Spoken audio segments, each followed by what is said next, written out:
नमस्कार, myself Malika Parveen, assistant professor, government law college Bikaner. LLB first year के subject Muslim विधि में हमने पहले हिबा क्या होता है यानी गिफ्ट दान क्या होता है, मुस्लिम विधि में हिबा बोलते हैं जिसको, और हिबा के आवश्यक तत्व क्या होते हैं वो पढ़ा था। आज हम हिबा का ही एक इम्पॉर्टेंट टॉपिक है मूशा का सिद्धांत पढ़ेंगे। ठीक है, तो मूशा होता क्या है, मूशा की उत्पत्ति कौन से शब्द से हुई है और मूशा को का सिद्धांत हिबा में क्यों जोड़ा गया है, उसका क्या प्रभाव होता है, वो सब देखते हैं। ठीक है, तो मूशा का सिद्धांत मुस्लिम विधि में है। ठीक है, मूशा शब्द अरबी का शब्द है, मूशा अरबी का शब्द है, अरबी शब्द है मूशा, जिसकी उत्पत्ति शयू शब्द से हुई है। तो शब्द याद रखने से आवश्यक पहले ये है कि मूशा का शाब्दिक अर्थ क्या है। शयू शब्द से तो हुई है उत्पत्ति, लेकिन इसका शाब्दिक अर्थ ये है कि किसी संपत्ति का अविभाजित भाग, प्रॉपर्टी का अनडिवाइडेड पार्ट क्या कहलाता है, मूशा कहलाता है। अरबी में अरबी शब्द है मूशा, तो किसी संपत्ति किसी प्रॉपर्टी का अनडिवाइडेड पार्ट या अविभाजित भाग मूशा कहलाता है। तो हैदाया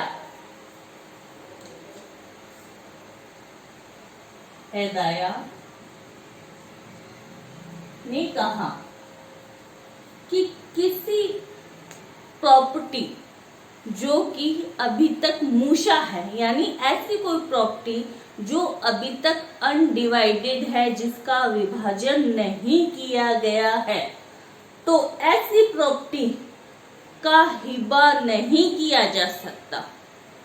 हैदाया के अनुसार कोई ऐसी प्रॉपर्टी जो अभी तक अविभाजित है उसका हिबा नहीं किया जाता। कहने का अर्थ यह है कि जो प्रॉपर्टी विभाजित हो सकती है उस प्रॉपर्टी का विभाजन करके ही दानकर्ता यानी जो डोनर है उसका पार्ट अलग होने के बाद में ही डोनर अपनी प्रॉपर्टी का हिबा कर सकता है, अपनी प्रॉपर्टी का दान कर सकता है, गिफ्ट कर सकता है। जब तक वो विभाजित ही नहीं है, यानी संयुक्त परिवार की अगर कोई संयुक्त फैमिली की कोई प्रॉपर्टी है जिसमें 4-5 भाइयों का हिस्सा है, अगर उनमें से कोई एक भाई अपने हिस्से का हिबा करना चाहता है तो उन 5 भाइयों के हिस्से अलग अलग विभाजन होना चाहिए पहले प्रॉपर्टी का।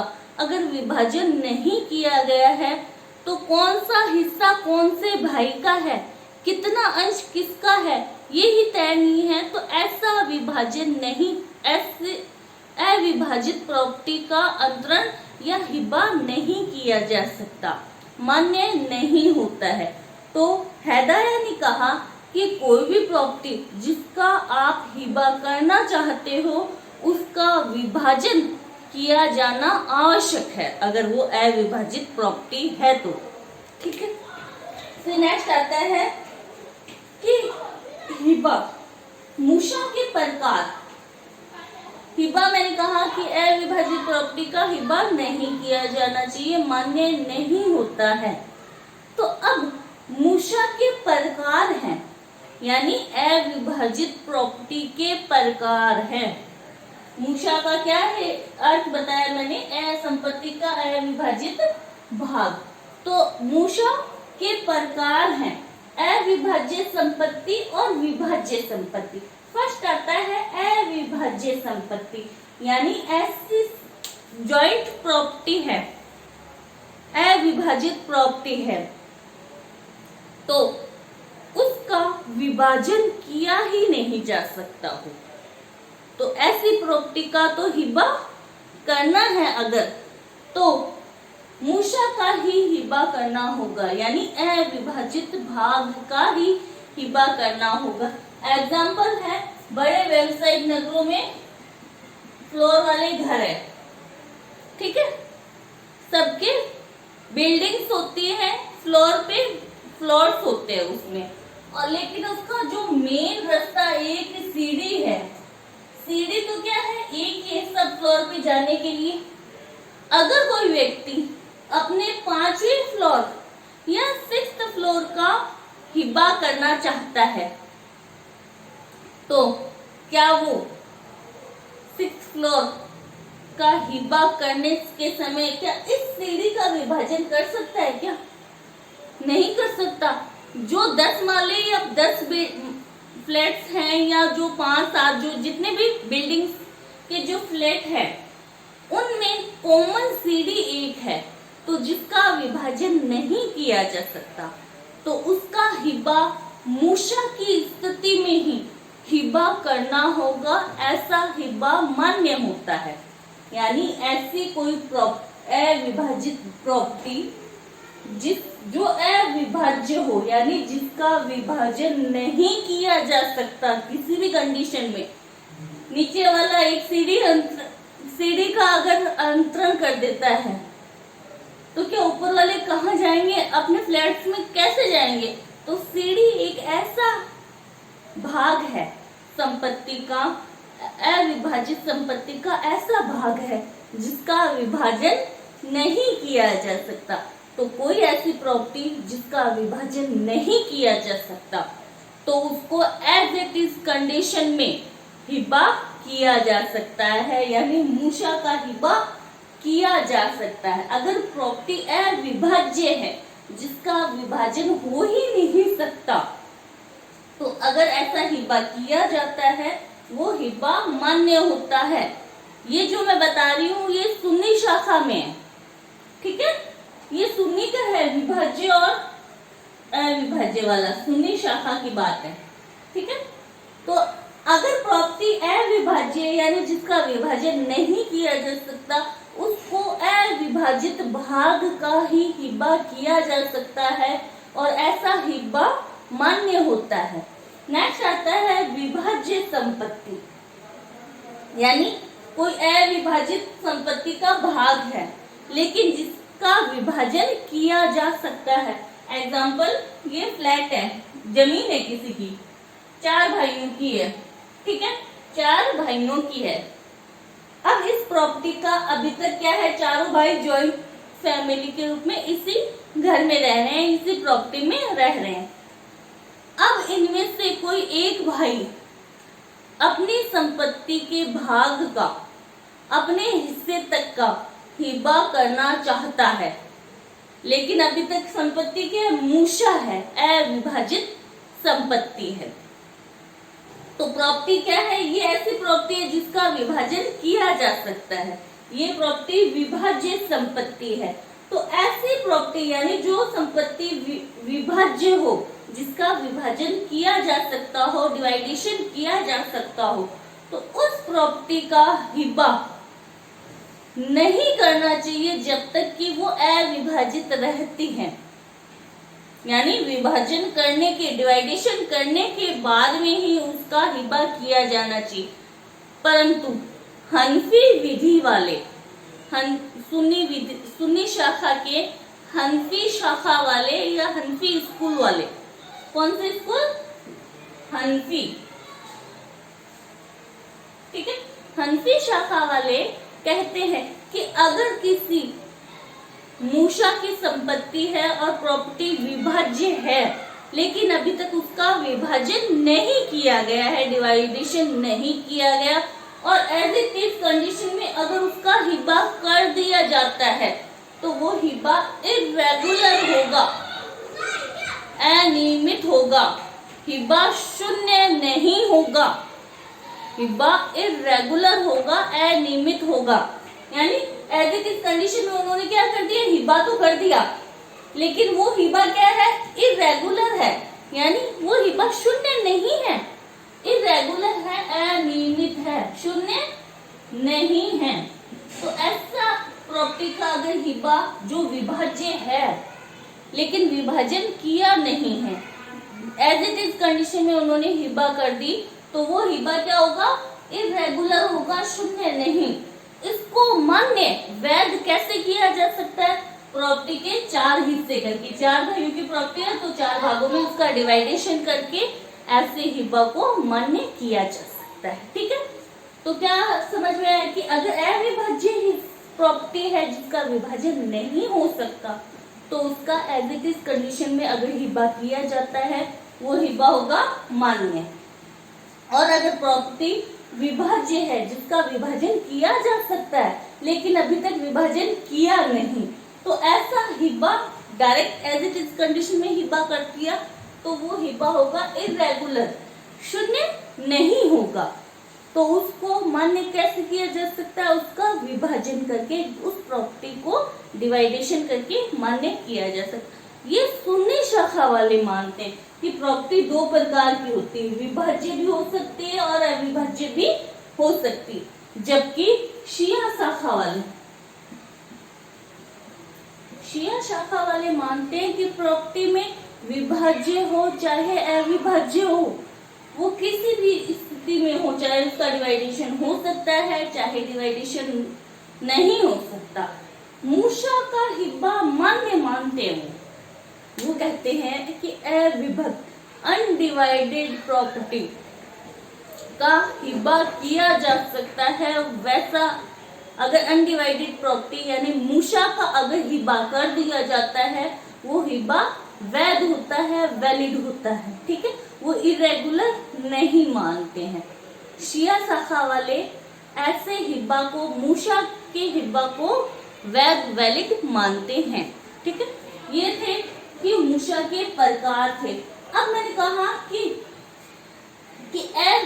ऐसी संपत्ति जो विभाज्य हो उसका विभाजन करना आवश्यक है, तभी हिब्बा मान्य होगा। इसके कुछ अपवाद भी हैं।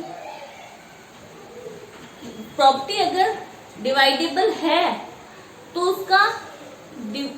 उसका विभाजन करना अनिवार्य है, फिर ही हिब्बा मान्य होता है। लेकिन कुछ एक अपवाद है कि प्रॉपर्टी विभाज्य है जिसका डिवाइडेशन किया जा सकता है, लेकिन बिना विभाजन किए भी हिब्बा मान्य हो जाता है। कुछ अपवाद हैं। सामान्य नियम तो ये कि प्रॉपर्टी विभाज्य है और उसका विभाजन नहीं किया गया तो हिब्बा क्या होगा, इरेगुलर होगा, शून्य नहीं होगा। लेकिन इसके कुछ अपवाद हैं, जैसे अपवाद बताएं 6-7 अपवाद है। इन कंडीशन में प्रॉपर्टी विभाज्य है लेकिन उसका विभाजन नहीं भी किया गया है तो भी हिब्बा क्या होगा, वैलिड होगा, मान्य होगा। फर्स्ट आता है कि एक उत्तराधिकारी द्वारा दूसरे उत्तराधिकारी के पक्ष में हिब्बा, यानी ये 4 भाई हैं, इनमें से कोई 4 नंबर और चौथा भाई फर्स्ट नंबर भाई को संपत्ति का हिब्बा करना चाहता है, यानी 4 भाई हैं या 2 भाई हैं। सहस्वामी यानी एक ही प्रॉपर्टी के 2 मालिक हैं या 4 मालिक है, एक ही प्रॉपर्टी के मालिक सहस्वामी या उत्तराधिकारी। जैसे ए फादर है, ठीक है, ए फादर है, बी, सी और डी, ठीक है, ये तीनों क्या है, ए के उत्तराधिकारी है, सक्सेशन। ठीक है, अगर एक उत्तराधिकारी बी अपनी प्रॉपर्टी का सी को हिबा करना चाहता है तो वहां पे प्रॉपर्टी यानी मूषा जो अविभाजित है उसका विभाजन करने की आवश्यकता नहीं है। सेकंड आ रहा है जमींदारी या तालुका के हिस्से का हिबा। गांव में क्या है, जमींदारी प्रथा होती है। जमींदारी या कोई तालुका, एक क्षेत्र निश्चित होते हैं कि इसकी जमींदारी मेरे पास रहेगी, इसकी जमींदारी किसी और के पास रहेगी। पुराना लॉ है, कॉडिफाइड लॉ नहीं है, इसीलिए जमींदारी वाले प्रोविजंस भी अभी इसी में लिखित है। ठीक है, तो वहां पर वो अपने, जैसे ए के पास एक क्षेत्र गांव विशेष की जमींदारी है, अगर वो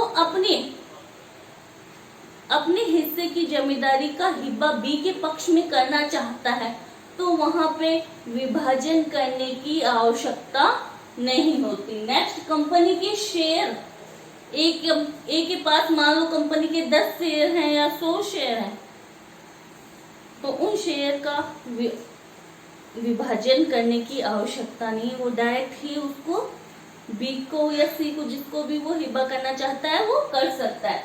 नेक्स्ट आता है, 2 या 2 से अधिक व्यक्तियों को संयुक्त हिस्सा हिब्बा किया जा रहा है। एक ही प्रॉपर्टी है, वो बी सी डी को संयुक्त रूप से प्रॉपर्टी अंतरित करना चाहता है। ये प्रॉपर्टी एक ही है, ये बी सी डी को अंतरित करना चाहता है, तो वो ये इसकी पार्टीशन नहीं करेगा कि इतनी प्रॉपर्टी ए की है, बी की है, सी की है, डी की, ठीक है। वो बिना पार्टीशन किए हुए जॉइंट रूप से कह देता है कि बी सी डी को मैं अमुक प्रॉपर्टी हिब्बा करता हूं, तो वहां डिवाइडेशन करने की आवश्यकता नहीं। नेक्स्ट आता है कि किसी बड़े व्यवसायिक नगर में संपत्ति का हिब्बा, यानी कोई ऐसे व्यवसायिक नगर है जहां पे प्रॉपर्टी का डिवाइडेशन नहीं हो, बिल्डिंग्स हैं, फ्लोर्स बने हुए हैं, अब एक सेकंड फ्लोर का कोई हिब्बा करना चाह रहा है, कोई फोर्थ का करना चाह रहा है, तो वहां पर प्रॉपर्टी में डिवाइडेशन नहीं किया जा सकता, तो वहां सीधे ही मूषा का हिब्बा मान्य होता है। नेक्स्ट आता है सदका, यानी एक व्यक्ति अपनी प्रॉपर्टी जो मूषा है, जो अविभाजित है, मान लो 3 भाइयों की ये प्रॉपर्टी है, ठीक है, अगर इनमें से बी कह देता है कि मैं अपनी प्रॉपर्टी को सदका करता हूं, यानी गरीबों के लिए दान देता हूं, तो वहां पर वो अपने अविभाजित यानी मूषा का हिब्बा मान्य होता है। नेक्स्ट आता है वस्तु के लाभ के लिए, यानी कोई संपत्ति ऐसी है जिसका विभाजन किया जाएगा तो उस संपत्ति के मूल्य में कमी हो जाएगी या उसके मूल्य में क्षीणता आएगी, मूल्य घट जाएगा, तो ऐसी प्रॉपर्टी का बिना विभाजन किए ही संपत्ति का, जो संपत्ति के लाभ के लिए है, डायरेक्ट उसका मूषा का ही हिब्बा किया जा सकता है। तो ये मूषा का सिद्धांत था और मूषा के सिद्धांत के क्या अपवाद आते हैं ये था। आई होप आपको समझ आया होगा। Thank you so much.